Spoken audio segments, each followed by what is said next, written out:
Today, we're diving into a story that's got the global banking world buzzing louder than a Wall Street trading floor on steroids. So, you've probably heard of BRICS, right? No, it's not a new CrossFit workout or a hipster brunch spot. We're talking about Brazil, Russia, India, China, and South Africa, the power squad of emerging economies that's been flexing its muscles on the world stage. Well, these guys didn't just form a cool club to hang out and swap economic war stories. They went ahead and created their own bank, the New Development Bank, or NDB. Think of it as their financial love child, ready to challenge the big dogs like the IMF and World Bank. Now here's where things get spicy. The NDB just dropped a financial bomb that's got everyone from Washington to Brussels sitting up and taking notice. They've just handed out a whopping 5 billion rand loan to South Africa's Transnet. That's about 270 million US dollars for those of you keeping score at home. But hold on to your calculators, folks, because this isn't just any old loan. This financial move is packed with more twists than a pretzel factory. It's a loan that could change the game of international lending as we know it. So, buckle up and get ready to dive into the world of international finance, BRICS style. Trust me, by the end of this video, you'll be dropping NDB facts at your next dinner party like a seasoned Wall Street pro.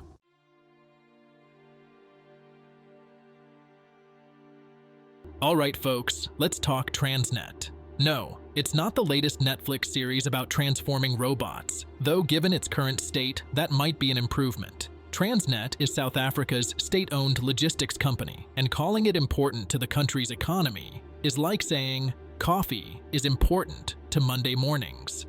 This company is the lifeblood of South Africa's trade, handling everything from running the nation's freight rail to managing its major ports. Basically, if it moves in South Africa, Transnet probably had a hand in it. But here's the kicker. Transnet's been having a rougher time than a one-legged man in an ass-kicking contest. We're talking serious financial struggles and operational challenges that would make even the most seasoned CEOs break out in a cold sweat. Let's crunch some numbers, shall we? Transnet is sitting on a mountain of debt that would make Everest jealous. We're talking about 130 billion rand. That's enough zeros to make your calculator cry. But wait, there's more.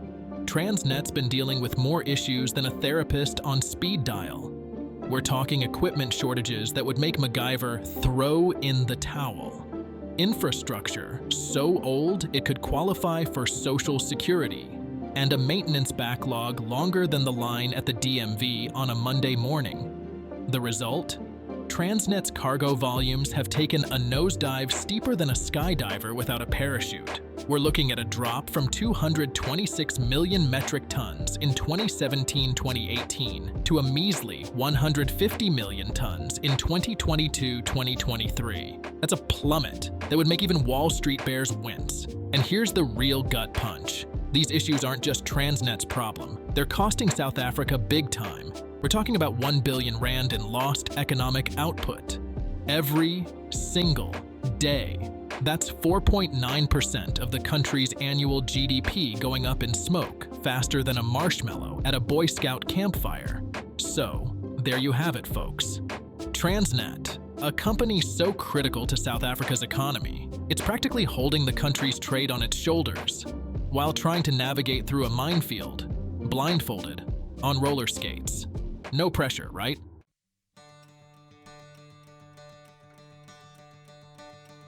Now that we've set the stage with Transnet's sob story, let's talk about the knight in shining armor, or should I say, the BRICS in shining armor. The New Development Bank has swooped in with a loan that's got more zeros than a tech startup's valuation. We're talking about a cool 5 billion South African rand. For those of you who don't speak rand, that's about 270 million US dollars. It's not Jeff Bezos's lunch money, but it's nothing to sneeze at either. Now, you might be thinking, great, they've got the cash, but what are they gonna do with it? Buy the world's largest rubber band ball? Well, hold on to your hard hats, because this money is earmarked for some serious infrastructure upgrades. This loan is like Transnet's all-access pass to the home improvement store of their dreams. They're planning a makeover that would make any HGTV host jealous. We're talking about renewing the rail network infrastructure. Think of it as giving the railways a much-needed facelift, minus the Botox, and plus a whole lot of steel and concrete. Overhauling locomotives. These aren't your grandpa's model trains we're talking about. These bad boys are getting turbocharged to haul more cargo than ever before. Upgrading wagon fleets, because if you're gonna move stuff, you might as well do it in style, right? The end game here is to turn Transnet from the wheezing, outdated workhorse it is now into a lean, mean, freight-moving machine. We're talking increased volumes, improved efficiency, and reliability that you could set your watch to. It's like Transnet is finally upgrading from that clunky old flip phone to the latest smartphone. Sure, the old one made calls, but this new setup? It's gonna have South Africa's logistics running smoother than a freshly waxed bobsled track. The goal is to create a logistics sector in South Africa that's more sustainable than a hipster's rooftop garden and more effective than a caffeinated productivity guru. So there you have it, folks.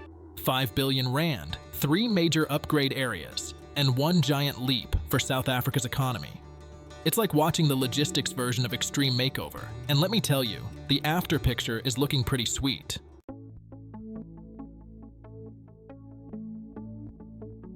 We have covered the what of this loan. Let's talk about the so what. Because trust me, this isn't your average run-of-the-mill loan. This is like comparing a gourmet burger to a fast food patty. They might look similar on the surface, but the differences are game-changing.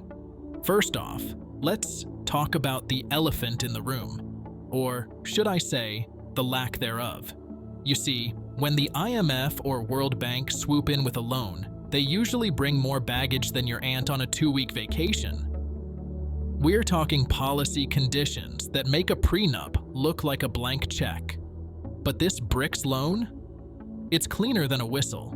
No strings attached? No, you must do this or you have to change that.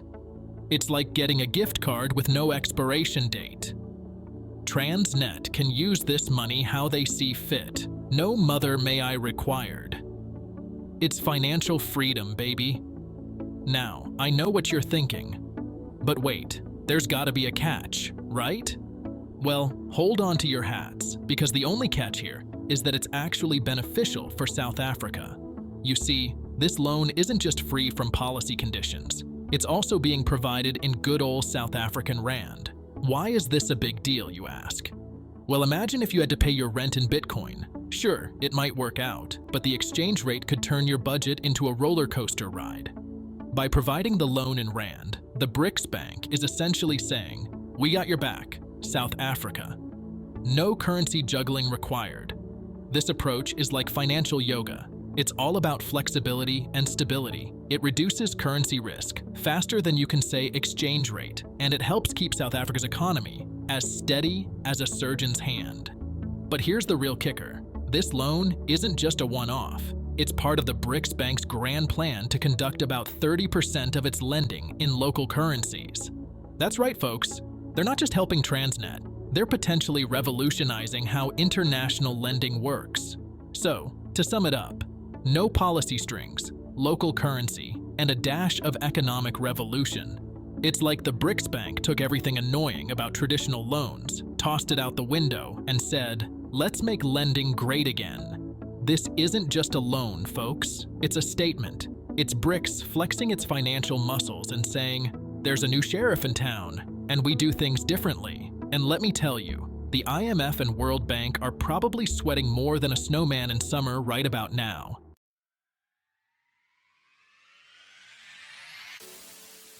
It's time to pull back the curtain on the BRICS New Development Bank, or NDB. Think of it as the new kid on the block in the world of international finance, except this kid came to play and it's not afraid to shake things up. Now, you might be wondering, why did BRICS countries decide to start their own bank? Wasn't there enough drama in the financial world already? Well, imagine you're at a party where the DJ only plays one type of music. That's kind of how these countries felt about the existing financial institutions.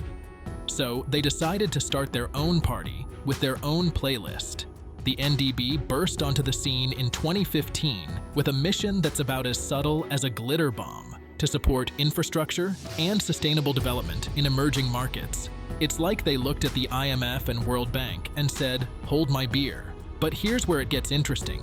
The NDB isn't just a carbon copy of Western financial institutions with a BRICS logo slapped on it. Oh no, they're doing things differently, and it's as refreshing as finding an empty beach on a hot summer day. First off, let's talk about that E word, equality. In the NDB, all BRICS nations have an equal say. It's like they're running their bank on the one for all for one motto, except instead of musketeers, we're dealing with major emerging economies. Each country threw $2 billion into the pot to start, ensuring everyone has skin in the game and an equal voice at the table. But wait, there's more. The NDB isn't just about equality among its members. It's laser-focused on infrastructure and sustainable development. It's like they're the Bob, the builder of international finance. Can we fix it? Yes, we can. Except they're fixing economies, not leaky pipes.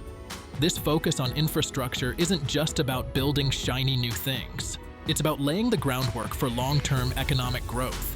Think of it as giving emerging economies a solid foundation to build their economic houses on, rather than just throwing some cash their way and saying, "Good luck." And let's not forget about that buzzword that's hotter than a habanero pepper right now, sustainability.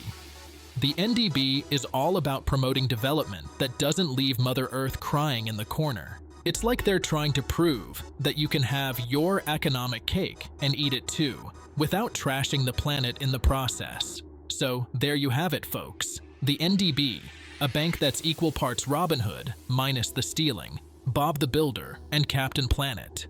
It's out here, trying to reshape the world of international finance faster than you can say sustainable infrastructure development. Is it going to completely upend the global financial order overnight? Probably not. But is it making the IMF and World Bank sweat a little? You bet your bottom dollar it is. And in the high-stakes world of international finance, that's no small feat.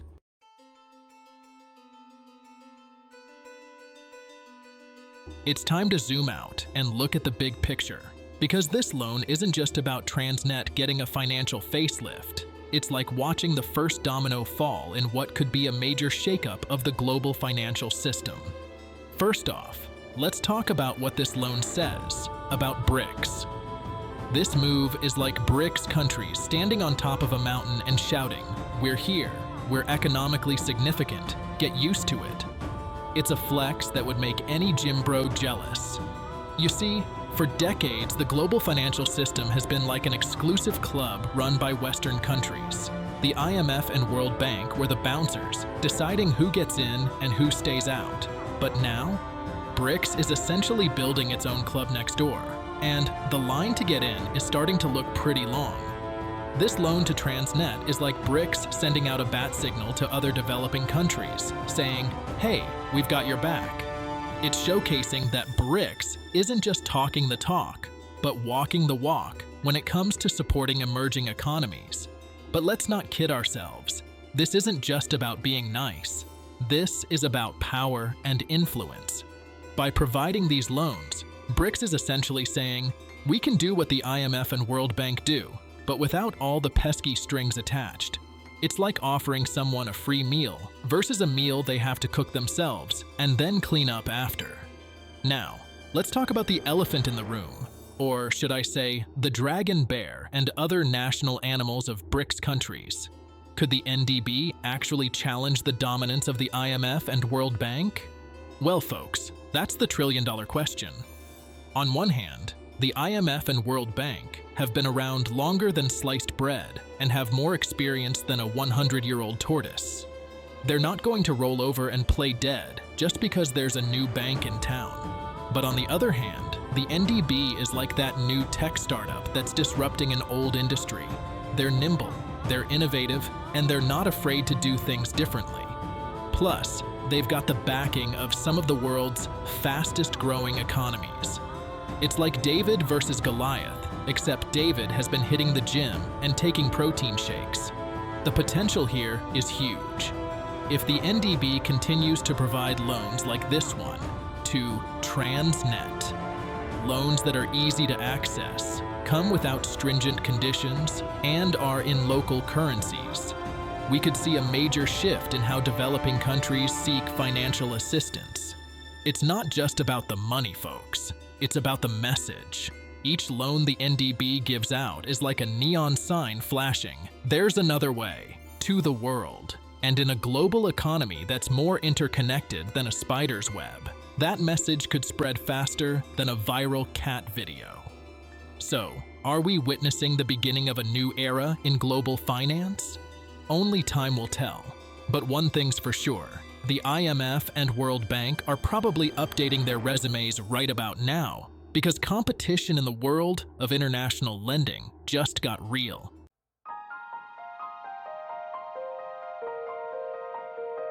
We've taken quite the journey through the world of international finance, BRICS power plays, and South African logistics.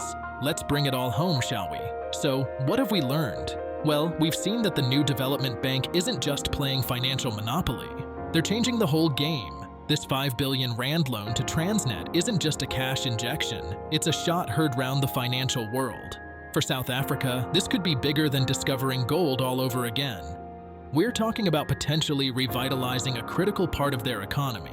If Transnet can use this cash to get their act together, we might see South African trade chugging along smoother than a bullet train on freshly polished tracks. It is like giving the entire country an economic Red Bull. But let's zoom out for a second. This loan is just the tip of the iceberg. Or should I say, the tip of the BRICS. We're potentially witnessing a seismic shift in the global financial landscape. The new development bank is basically the new kid in school who's challenging the popular kids to a dance-off, and they've got some pretty sweet moves. If this trend continues, we could see a world where developing countries have more options than a Vegas buffet when it comes to seeking financial assistance. It's like the IMF and World Bank suddenly found themselves on a dating app, realizing they're not the only fish in the sea anymore. The implications? They're bigger than Texas, folks. We could be looking at a more balanced global economy where the needs of developing nations are given as much weight as a sumo wrestler on a seesaw. It's a brave new world, and BRICS is leading the charge. Now, I know what you're thinking. This is all great, but what does it mean for me? Well, in an interconnected global economy, what happens in South Africa doesn't stay in South Africa. These shifts could impact everything from trade to currency values to geopolitical alliances. It's like a giant game of economic Jenga, and BRICS just pulled out a pretty big block. But hey, don't just take my word for it. We want to hear from you. What do you think about this loan? Are you Team BRICS or Team IMF? Do you think this is the start of a new financial world order or just a blip on the radar? Drop your thoughts in the comments below. Are you excited about the potential changes? Skeptical? Did this video make you want to start your own international development bank? Let us know. And hey, if you enjoyed this deep dive into the world of international finance, be sure to like, subscribe, and hit that notification bell. We'll keep bringing you the hottest takes on the coolest economic trends, faster than the Fed can say interest rate hike. Until next time, this is Danny reminding you that in the world of global finance, the only constant is change, and maybe the BRICS' determination to shake things up. Keep watching, stay curious, and remember, economics doesn't have to be dismal to be a science. See you in the next video.